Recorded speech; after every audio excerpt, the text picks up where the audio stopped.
అదేవిధంగా చాలామంది మిల్క్ తీసుకుంటారు, కడుపులో మంట రాగానే మిల్క్ తీసుకుంటారు. మిల్క్ వల్ల సూతింగ్ ఎఫెక్ట్ వస్తుంది, కానీ ఇవి అదొక పారాడాక్స్ అనమాట. ఇప్పుడు మిల్క్లో కాల్షియం ఎక్కువగా ఉంటుంది. ఆ న్యూట్రలైజ్ చేసినప్పుడు కాల్షియం ఈజ్ సెక్రెటరీ గాగ్, అంటే యాసిడిటీ ప్రొడ్యూస్ చేయడానికి హెల్ప్ అవుతుంది యాక్చువల్. సో మిల్క్ తీసుకున్న వాళ్ళు కాల్షియంతో యాసిడ్ సెక్రేషన్ ఎక్కువై దెన్ సబ్సిక్వెంట్గా యాసిడ్ న్యూట్రలైజింగ్కి వెళ్ళిపోతారు. యాసిడ్ న్యూట్రలైజేషన్ అవసరం పడుతుంది.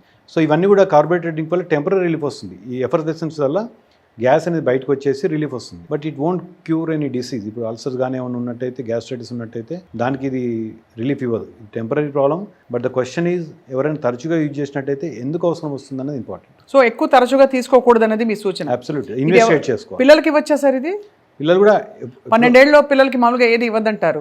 సో జనరల్గా అంటే ఒక హాఫ్ సాచర్ అట్లా ఇవ్వకొచ్చండి. Once in while is okay, that is also okay. But same question, పిల్లలు కూడా ఎందుకు ఇవ్వాల్సి వస్తుంది అనేది క్వశ్చన్. అది కాబట్టి ఇవి బెస్ట్. ఇలాంటి అంటే ఈనో కదా అని జుజుబి అనుకుంటారు అందరూ. అవును, దొరుకుతుంది ఈజీగా, హ్యాపీగా వేసేసుకోవచ్చు, ఏం కాదు, ఈనో తాగేసి అంటారు. అవును. But it does give relief to some extent.